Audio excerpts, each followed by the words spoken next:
We now proceed with the next example. In this example, we are told that a standard deck of cards contains 52 cards. It consists of 4 suits, so that will be 1, 2, 3, and 4. 4 suits. And the suits are clubs, diamonds, hearts, and spades. I'm going to label them accordingly. Clubs, diamonds, hearts, and spades. So next we're told that after naming each of the suits, there are 13 cards in each suit consisting of ace, 2 to 10, jack, queen, and king of that suit. I'm going to label that 2, ace, 2, 3, as far as 10, and then jack, queen, and king. And I'm going to do the same for diamonds. So we have labeled each of the suits based on its components. We now proceed to the first question. We're to compute the probability of randomly selecting a hat or club from a deck of cards. Well, probability of a hat or club will be equal to how many hats do we select? We have 13 hats out of 52, or selecting a club, that will be another 13 out of 52. That gives 26 over 52, same as 0.5. Question B. Compute the probability of randomly selecting a hat or a club or diamond from a deck of cards. So this will be equal to how many hats do we have? 13 over 52. How many clubs? Another 13 out of 52. How many diamonds? 13 out of 52. So we have 39 out of 52, same as 0.75. Then we will next like to compute the probability of randomly selecting an ace or a hat from a deck of cards. We begin with how many ace do we have? 1, 2, 3, 4. So I have 4 chances of selecting an ace out of 52. Then how many hats do we have? That will be all 13 in the suit. So that will be 13 out of 52. But there's something to note at this point. You will observe that we counted this ace once, the first time. That is the ace of hearts. So we're counting it the second time when we counted 13. We will need to remove that one out of 52. So this will be 16 over 52. And you're welcome to convert that to a decimal. Then for question D, compute the probability of randomly selecting 2 or 3 from a deck of cards. Well, how many 2s do we have? 1, 2, 3, 4. So selecting a 2, that will be 4 out of 52. Then selecting a 3, that will be 1, 2, 3, 4. Another 4 out of 52. Take note, we don't need to subtract anything here because we don't have a card that is a 2 and is also a 3 that was counted twice. So we don't need to subtract anything here. So this is 8 out of 52, which we can reduce to its lowest terms or reduce to a decimal. Question E. Compute the probability of randomly selecting a 2 or 3 or 4 from a deck of cards. A 2 will be 4 over 52. Probability of selecting a 3, we stand another 4 over 52 chance. And selecting a 4, that will be another 4 over 52. This will be 12 out of 52. And this can be reduced to decimal if you want. Then next we're to compute the probability of selecting a 2 or a club from a deck of cards. How many chances do I have of selecting a 2? Going back, again, you recall that that will be 1, 2, 3, 4. So I stand a 4 out of 52 chance of selecting a 2, and then selecting a club. Going back, I have 13 clubs. So I have 1, 3 over 5, 2. But this time I'll need to subtract. Which card have I counted twice? It will be the 2, the card of 2 that is also a club. I counted it the first time when I was counting all the 2s, and then again I counted it the second time when I was counting the clubs. So I don't want second counting or double counting, so I need to subtract 1 out of 52. And so this gives 16 out of 52. With that question completed, we proceed to the next problem. That's based on conditional probability. What does conditional probability involve? This is usually defined for dependent events. That is, when one event depends on another event. So, when we define conditional probability, we're saying this event A only happens given that event B has already occurred. An example would be if we were attending a face-to-face class. Your attendance in class is an event A. It might occur given that you knew that I, your professor, will be in class that day. And this is denoted as A, you attending the class, depends on, rests on, or is conditioned on the event B that your professor is in class that day. You see, conditional probability is almost like restricting the sample space to the second event B. So, to illustrate, if we have the sample space and then we have an event B, and then we also have another event A. This time, rather than counting probability of event A out of the entire sample space, we'll be looking at what fraction of the event B is taken up by event A. So that will be this shaded part out of the green part. This is the visualization of conditional probability. So out of the green region, how much is also blue? That is what will be on top. So we take an example. Suppose we toss a fair six-sided die. So the sample space, in this case, will be 1, 2, 3, 4, 5, 6.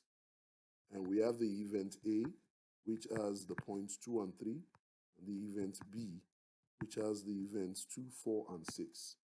What do they have in common? They have the number 2 in common. So you put 2 there.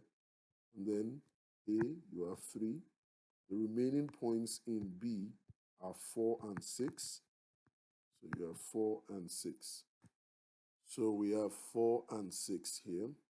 So we have all the points here. In order to find the probability of A out of B, this is A out of B. So it means out of how many points do we have in B? We have the points 2, 4, and 6. And that gives us a count of 3. How many are also in A? That will just be the 1, which is 2, the number 2. So counting, that will be 1 out of 3.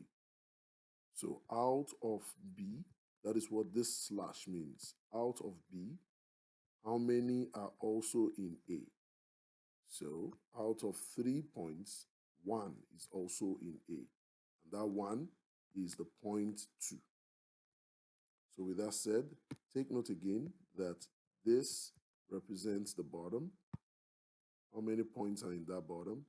And then the top, which is this zigzag, is just the point 2. It represents how many points are also in A.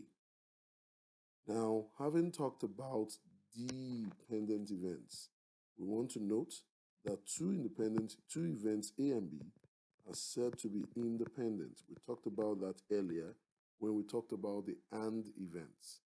If the knowledge that one occurred does not affect the chance that the other one occurs.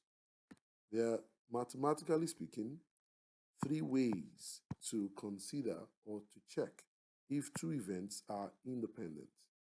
We find that it is easier to check independent events, and if they are independent, yes, they are independent. But if they are not independent, then they become dependent events. So let's illustrate, for example, some problems that help us to see the mathematics of dependent or conditional events. Suppose events E and F are two events. We have been given the joint probability of E and F. It is equal to 0.1, and the probability of event E is 0.2. We would like to find the probability of event F out of E. Well, how do we find this? This would be a good time to look back at the mathematics of what we did earlier. In this case, we're going to try to explain this formula right here. And let's see how it ties with what we discussed. See, the probability of A out of B would be the green region, which is out of the whole probability of B. How much is in B and also in A? So that goes on top. That'll be the probability of what is in B and in A. In other words, what fraction of the entire region of B is shared by both A and B? This is the formula for computing probability of A conditioned on B. So let us see. In this case, this will be probability and probability. What point should go here? This is the probability of F out of E. So probability of E should go down because it's the bigger pool we are selecting from. So probability of E goes down, and then on the top, it will be probability of E and F on top. With that said, now that we have written out the formula, let's see. What points were we given? We were given the probability of E and F, that is 0.1, and we're given the probability of E, that was 0.2. So the final answer will be 0.1 divided by 0.2. That is equal to 0.5. Done. Then we proceed to the next example. We're told here that a flush in the game of poker occurs if a player gets 5 cards that are all the same suits, diamonds, hearts, or spades. We'd like to complete parts A and B to obtain the probability of being dealt a flush in 5 cards. In order to help us get through the steps of calculating the probability of being dealt a flush in 5 cards, first, we would like to initially concentrate on just one suit. Let's take, for example, clubs. Remember, there are 13 clubs in a deck of cards. So, we would like to compute the probability of 5 clubs, which would constitute a flush in a game of poker. So, probability of 5 clubs will be the probability that the first is a club, the second is a club, the third is a club, the fourth is a club, and the fifth is a club. Take note that these are all independent events. So, what is the probability that the first is a club? Well, that will be 13 out of 52 cards. So 13 out of 52. The second, that will also be another 13 out of 52. The third, that will be another 13 out of 52, 13 out of 52, and 13 out of 52. So this will be 13 out of 52 raised to power 5, which is equal to 9.765625 e raised to power 4 on the calculator. That will be 0.000, write 4 zeros, then write the significant numbers. 9765625. This is the actual value there. So, with that said, we proceed to question B. Before we move on to question B, however, why did we multiply this? Remember, it is because picking the first card is independent of picking the second card, independent of the third card, of the fourth card, and the fifth card. Then in question B, we're told that a flush can occur if a player receives 5 clubs, or 5 diamonds, or 5 hearts, or 5 spades. So we're to compute the probability of 5 clubs, or 5 diamonds, or 5 hearts, or 5 spades. Note that the events are all mutually exclusive. Well, since the events are mutually exclusive, it means that the probability of 5 clubs, which we got here, can be written as 0.0009765,625. Probability of 5 diamonds, since there are 13 out of 52 diamonds, we will get exactly a similar answer as this. So I am going to have another of this. So 9765625, and that would apply to this and then this. So let me go ahead. So I'm going to have to add this number again and again. So that would become 4 multiplied by 0.0009765,625, since I'm adding the number 4 times. And so this will be that number times 4, which is equal to 0.00390,625. Done. With that question completed, we proceed to the next example. In this case, we want to see a contingency table analysis for computing probabilities for conditional or dependent events. A contingency table provides a way of portraying data that can facilitate calculating probabilities. So let's take an example. In this example, we are told that the data in the table in the next column shows the results of a national survey or study of 137,243 US men. That table is provided down here, and it investigated the association between cigar smoking and death from cancer. So we have cigar smokers, the different categories there. So you have the row categorical variable here, and we have the column categorical variable. So this belongs to the columns. Now we are asked a question here. If an individual is randomly selected from this study, what is the probability that he died from cancer? In order to begin to do this, here's a suggestion. Take the row totals and take also the column totals first. And then also make sure you have the grand total.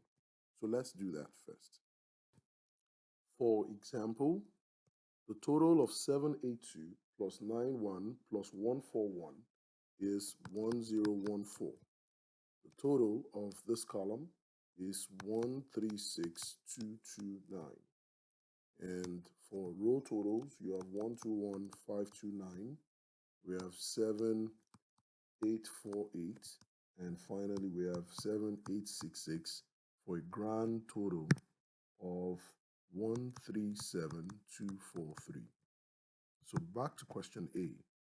If an individual is randomly selected from this study, what is the probability that he died from cancer? Dying from cancer, that would be this column. So there is a 1014 out of 137,243 chance of dying from cancer here. That is 0.0074. Then, if an individual is randomly selected from this study, what is the probability that he was a current cigar smoker? That would be this value, current cigar smoker, out of 7866 out of 137243. and this will be equal to 0.0573. 0.0573 rather. Then, if an individual is randomly selected from this study, what is the probability that he died from cancer and was a cigar smoker? So we want someone who combines died from cancer and was a cigar smoker. Looking back here, we see that that number, that magic number we seek, is 141 in this case. This person died from cancer and was a current cigar smoker. So we have 141 out of 137,243. This is 0.0010. Then the probability that he died from cancer or was a current cigar smoker. First, we take into consideration died from cancer, and that will be the total number for that for died from cancer is 1014. So I'll take that into consideration first of all. Then next, could also be a current cigar smoker. A current cigar smoker, that will be 7866.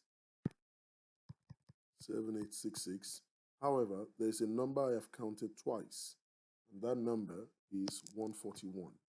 Because when I counted those who died from cancer, 1041, I counted 141.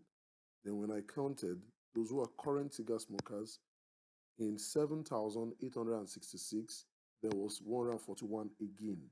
So I need to remove one of the 141s that has been added twice. So divided by 137,243, this will be equal to 8739 divided by 137,243, and this is equal to 0.0637. With that question completed, we proceed to the last example here. This says that in a recent poll, a random sample of adults in some country, 18 years and older, was asked, when you see an ad emphasizing that a product is made in our company, in our country, are you more likely to buy it, less likely to buy it, or neither more nor less likely to buy it? The results of the survey by age group are presented in the following contingency table. Complete parts A through C. So we have the different purchase likelihood, more likely, less likely, neither more nor less likely, the different age groups, the 4 different age groups. We have the total already computed for us. So we would like to answer the first question. What is the probability that a randomly selected individual is 35 to 44 years of age, given that the individual is more likely to buy a product emphasized as made in our country? The key word here to note is the given. This tells us that we're dealing with conditional probability. And there's an easy way to approach this problem. What I recommend is this. Once you see the given, read what is given. What is given is that the individual is more likely to buy the product. Is more likely to buy the product emphasized as made in our country. So, in this case, what is given is your new denominator. That is the number that goes on the bottom. So, what is the total of those who are more likely to buy? That will be 1317. So, out of this 1317 that is given, what is known, then we're interested in the probability of those who are in this age group out of this 1317. So, out of 1317, those in this age group, 35 to 44, these are 335. That is your answer. Start again with the number given on the bottom and compute or count those who are of that characteristic in the group that is given. So, with that said, we have completed that first question. All right, then the next part of the question is, what is the probability that a randomly selected individual is more likely to buy a product emphasized as made in our country, given that the individual is 35 to 44 years of age? What is the similarity that this has with the last question? We're talking about similar groups, but we're given different groups. So in this case, we're given that the individual is 35 to 44 years of age. So what I would do in this case would be, first, I would go to the given group. So out of 551 total, that is this group, how many are more likely out of this 551? So all I have to do is, those who are more likely in this group, that will be 335 out of 551. So we have that piece right there. Then in question C, are 18 to 34-year-olds more likely to buy a product emphasized as made in our country than individuals in general?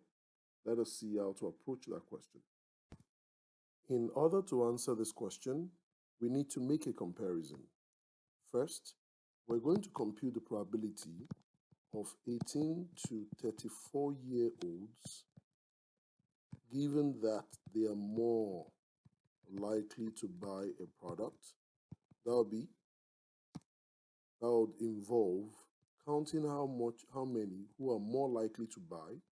So out of those who are more likely to buy, which is 1317, so out of 1317, what is the probability of an 18 to 34-year-old?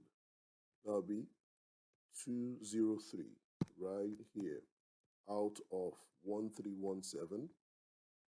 So you have 203 out of 1317, which is equal to 0.1541. Then, talking about those who are more likely to buy the product in general, we find the probability of more likely in general in this table. That will be equal to those who are more likely, 1317, out of the general populace. So that will be 1317 divided by 2170. And that will be equal to 0.6069. Okay, so as it stands, we will now compare these two. You observe that this number is greater than this number, or 0.1541 is lesser than this number. Back to the question, are 18 to 34-year-olds more likely? Well, since this number is lesser than that, we can say that the correct answer here is no. They are less likely compared to the big number here. So that completes that problem.